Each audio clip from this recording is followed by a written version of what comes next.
Hello, my name is Sandy Adamitis, the social media director for the Page International Screenwriting Awards, and your host for the Writers Hangout, a podcast that celebrates the many stages of writing, from inspiration to the first draft, revising, getting a project made, and everything in between. We'll talk to the best and the brightest in the entertainment industry and create a space where you can hang out, learn from the pros, and have fun. Hi, I'm Sandy Adamitis. And I'm Terry Sampson. We have a special guest with us today, my cousin, Kate Delaney. Hi, Sandy and Terry. I'm very, very excited to be on the show. I am a listener, so thank you for having me. There will be a test at the end proving that you are a listener to the show. Wow. Now, Kate, I want to ask you a question right at the top of the show. When did you first realize that movies and TV shows were written by people, that there were writers? You know, that is a great question. I think when I watch movies or TV or anything, I get so immersed and I'm only thinking about the characters and what's happening in that world. I forget that it is actually something created by people. So I think it was quite late in the game that I realized this. I was maybe 19 or 20 years old. Aaron Sorkin came out with The Newsroom, and I had not ever encountered him before. So I was at a friend's house, and they said, I want you to watch this clip. And it's, you know, the Jeff Daniels monologue at the beginning of the first episode of The Newsroom. And I watched it, and my friend paused it and said, what do you think? And I said, I think I want to know who wrote that. I think I want to know about how that came to be. That is so cool. The writers out there, they just glowed. Well, I think mostly I wanted to give an impressive answer. Good answer. Now, today, we're going to talk about the movie Twister with regards to the writing process, since the new Twisters came out on July 19th. Twister is a 1996 disaster film by Jan de Bont and written by Michael Crichton and Anne Marie Martin. That was his wife at the time. It was produced, we've lost Michael Crichton. It was produced by Crichton, Kathleen Kennedy, and Steven Spielberg. The film stars an ensemble cast that includes Helen Hunt. I'm going to say this name and everybody just goes, aw, Bill Paxton. Yeah. Bill Paxton. Loved Bill Paxton. Yeah. And Jami Gertz and Carrie Elways. Chasing storms alongside them are the late, great Philip Seymour Hoffman, Succession's Alan Ruck, and Todd Field, who went on to direct the Oscar-nominated Tar. That is one talented cast. Yeah. It follows a group of storm chasers trying to deploy a tornado research device during a severe outbreak in Oklahoma. Did you like Twister? Yeah, I liked it a lot. Kate, you didn't see Twister, correct? No, I've never seen it, but after your description, I really do want to see it. Yeah. I'm so excited to see the new movie, but now I'll see both of them. I think during the pandemic, it just showed up on cable somewhere. And it was one of those things like, oh, let me sit and watch this scene. It holds up, and I loved it. Again, all over. How did Twister come to be? I like to think of it as synchronicity. I think this is my own definition of synchronicity. It's when things happen unrelated to each other, but they somehow come together and fit. So are you talking about how the story is built? Or are you talking about how the movie Twister came to be? Yeah. I sort of think of it as synchronicity, which will make sense as I unfold the story. One sunny afternoon in the 1990s, writer Jeffrey Hilton had a pitch meeting at Amblin Entertainment, Steven Spielberg's production company, located on the Universal lot in the San Fernando Valley. How far from Universal are we, Terry? Oh, we are a 36-minute bike ride and an hour in a car. I can see Universal out my apartment window. That's how close So I am you to can throw Universal. stuff at him. I can throw stuff Cool. at Amblin, yes. Nice. Have you gone on the Universal Studio lot tour? Have I ever taken you, Kate? No, we never have. Oh, sorry. Something to look forward to. Sorry about that. No, I think the moment's passed, actually. This was before DreamWorks. Yeah, and starting with Spielberg seems like be a really good move for a writer. Wow. Don't you think? I looked, but I couldn't find out if he had the pitch meeting with Spielberg. I highly doubt that. No offense to Jeffrey, but he doesn't have a long writing resume. And unless he was Steven's nephew?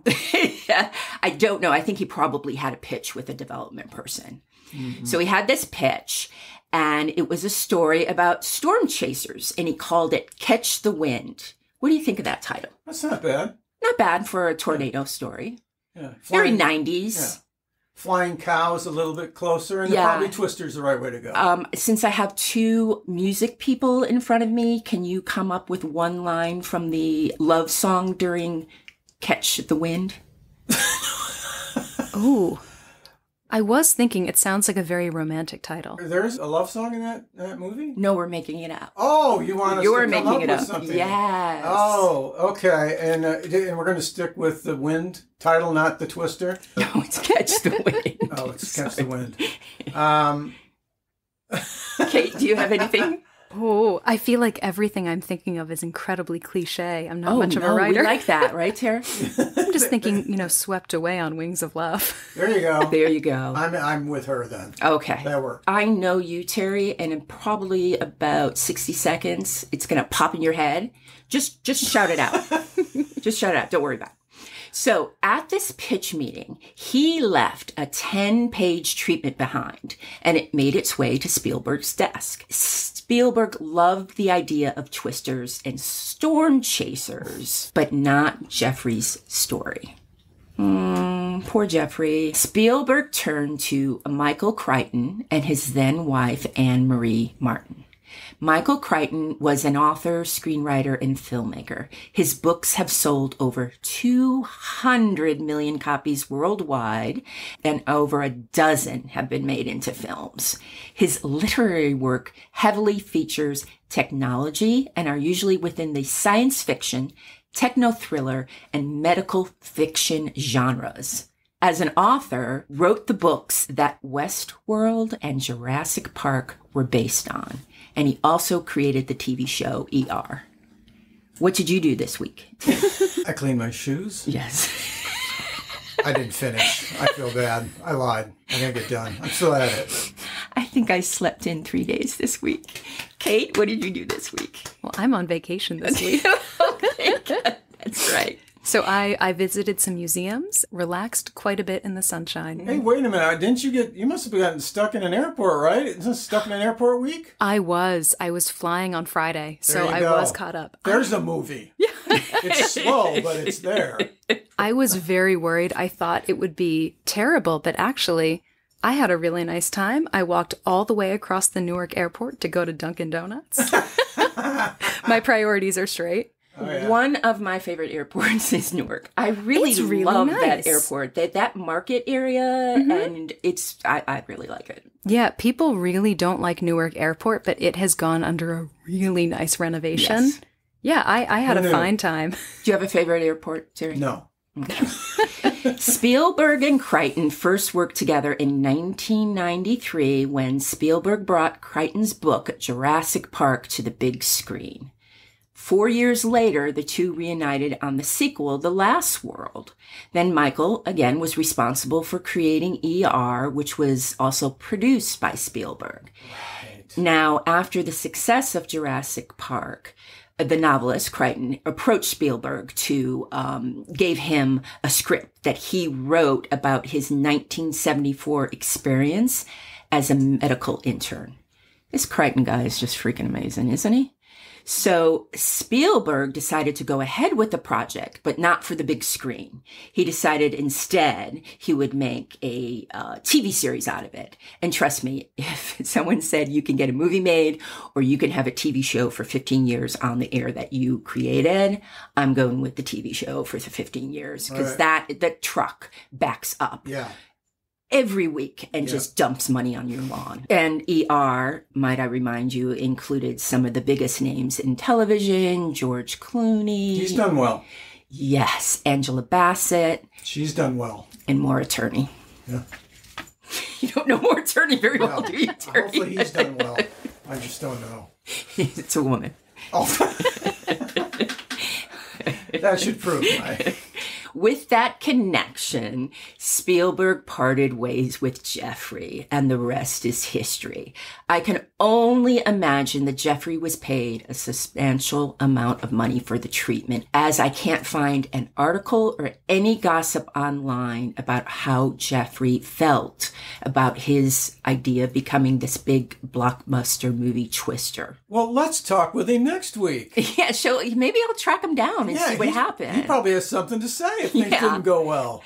You know, hopefully he bought a beautiful house in the hills in LA for like $1 million, and it's now worth $10 million. Yes. So that's what I hope happened for Jeff. We're going to project that to his good. Yeah, and maybe we'll do the podcast at Jeffrey's lovely home. I don't see why not. I think so. We're coming, Jeffrey. Now, here is where the synchronicity comes in my mind. Michael Crichton was already interested in the subject matter. Crichton caught an episode of Nova, you know, that long-running PBS science show. I love Nova. Yeah, he saw this Nova about tornadoes, and he became fascinated with them. His wife, Anne Marie, who co-wrote Twister, had discussed with Michael the possibility of writing a movie about scientists chasing tornadoes for years, but they could not come up with a story. Spielberg hired the Crichtons $2.5 million to write the movie, making it the most expensive screenplay ever written. $2.5 million. May I ask what the normal amount was at that time? Not having any context for the 2.5 thousand. Yeah. Oh, wow. You know, it's hard to say. It could even be maybe one was in a bidding war for about $1 million, but it usually was a script that was already written that everyone would bid and the price would go higher and higher and higher. This script isn't even written. Wow. So he had a lot of confidence. Yeah.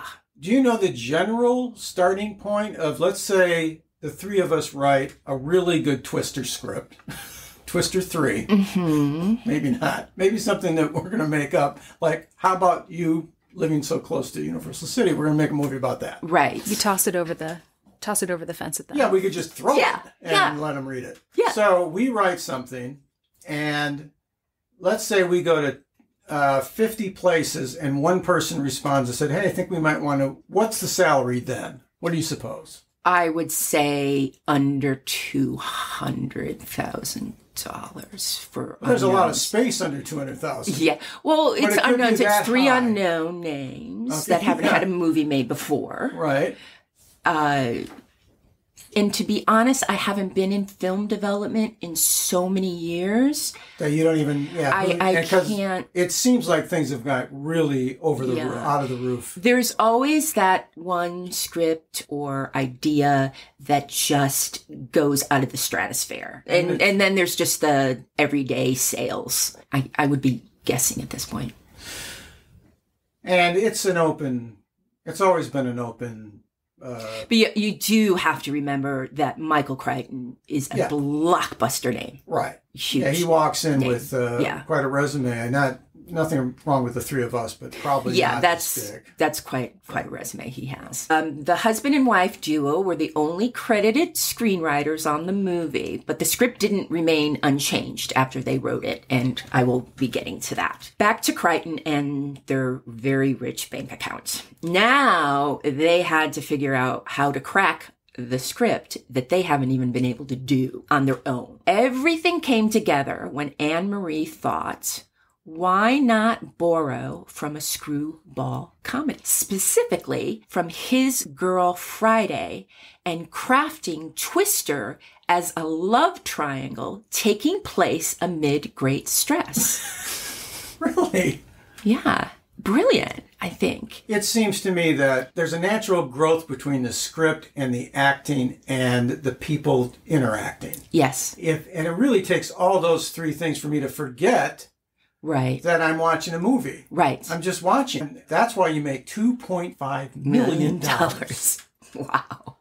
His Girl Friday is the 1940 Howard Hawks film starring Cary Grant as a newspaper editor and his ex, Rosalind Russell, who is also working at the newspaper and is recently engaged to someone else. His Girl Friday is mostly remembered for Grant and Russell's chemistry.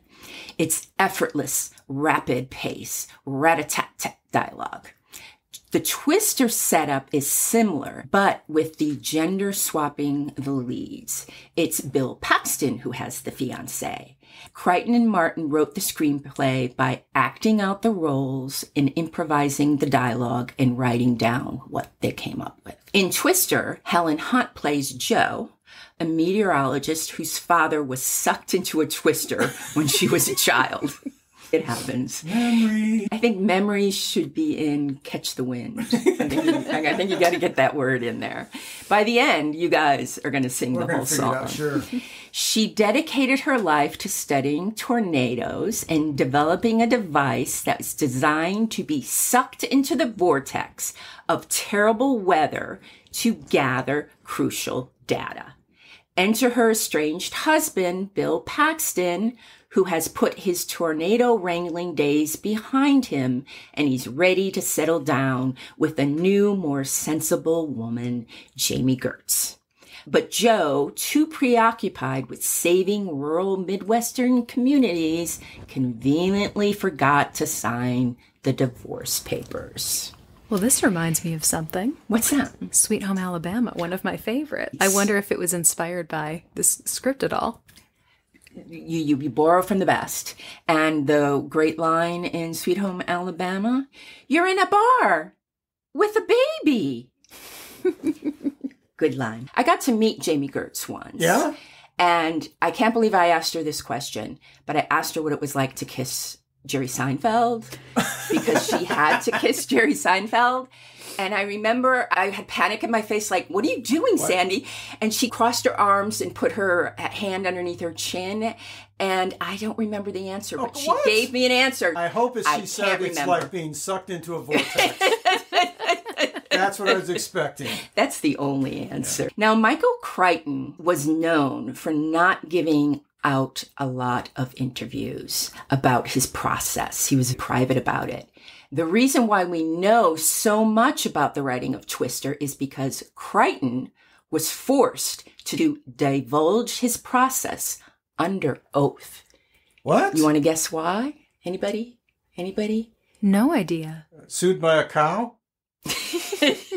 Those guys are flying around in there. That can't be. That could be a film in itself. Yeah. That's what the three of us should write. Sued by a cow. This is because of a lawsuit that accused the author and his wife of plagiarizing the screenplay called Catch the Wind. No way. Got that song yet, guys? Catch the Wind? Catch the Wind. No. The Twister lawsuit. The 3-week copy infringement trial was held in St. Louis at the U.S. District Court, and it was an all-star cast. The defendants were Michael Crichton, his wife, and executive producer Steven Spielberg. Now, Stephen Kessler, a Missouri-based director of documentaries and commercials, claimed his screenplay, Catch the Wind, contained numerous similarities to Twister.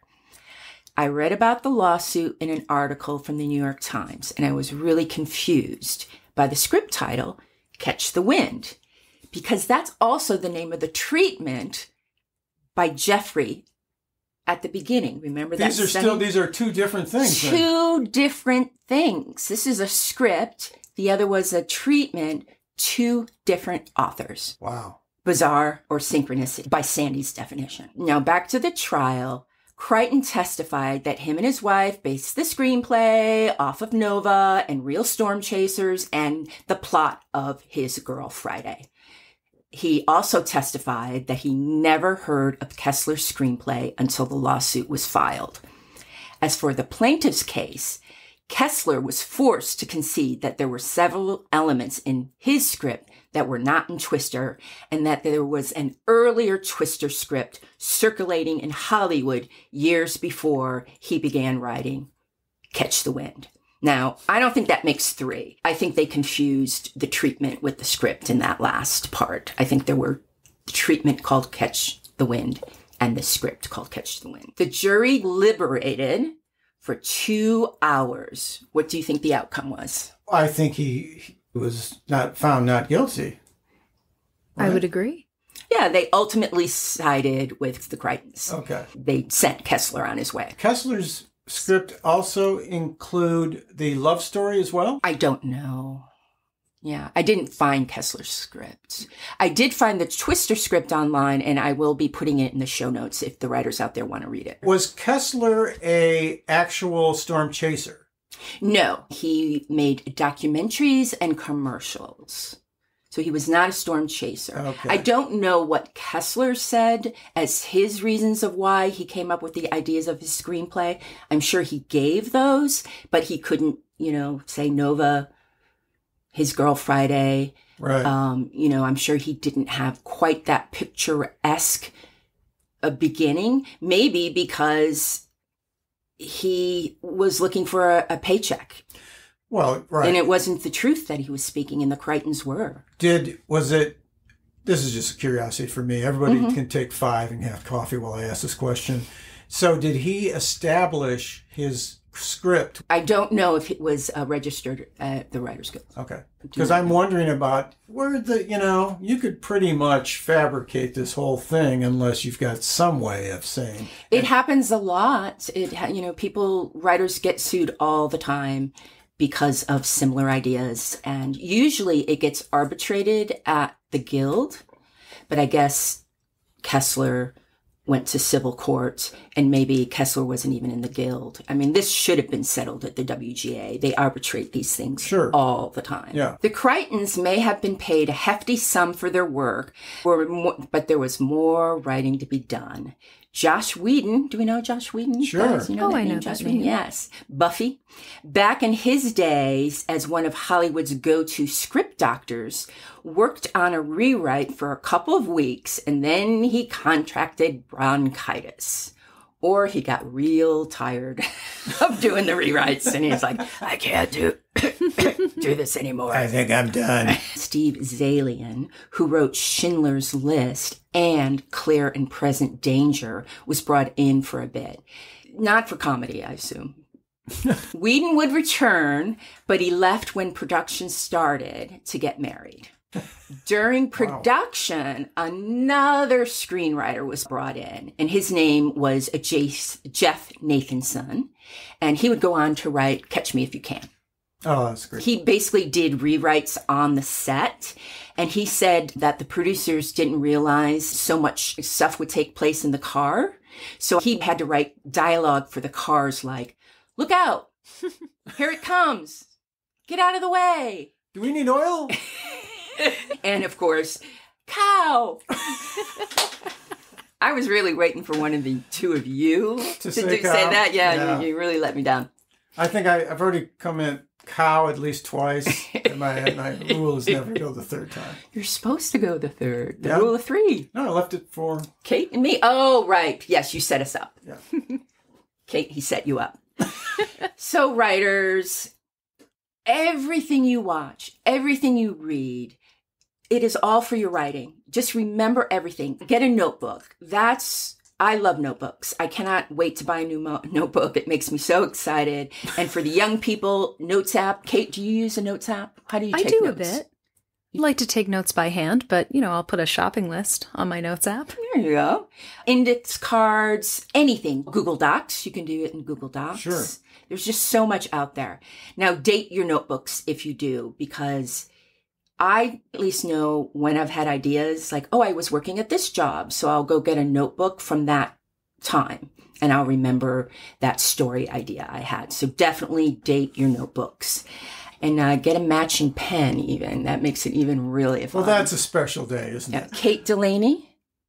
Yes. Thank you for being the very first family member to join us on the Writers Hangout. Yay! Well, again, thank you so much for having me. It was really cool to witness. And that's a wrap for the Writers Hangout. Thanks so much for listening. If you enjoyed the show, please take a moment to leave us a review on Apple Podcasts. Your positive feedback will help us keep the show going so we can continue bringing you more future episodes. Remember, keep writing. The world needs your stories. The Writers Hangout is sponsored by the Page International Screenwriting Awards, with executive producer Kristen Overn, producers Sandy Adamitis, and myself, Terry Sampson. And our music is composed by Ethan Stoller.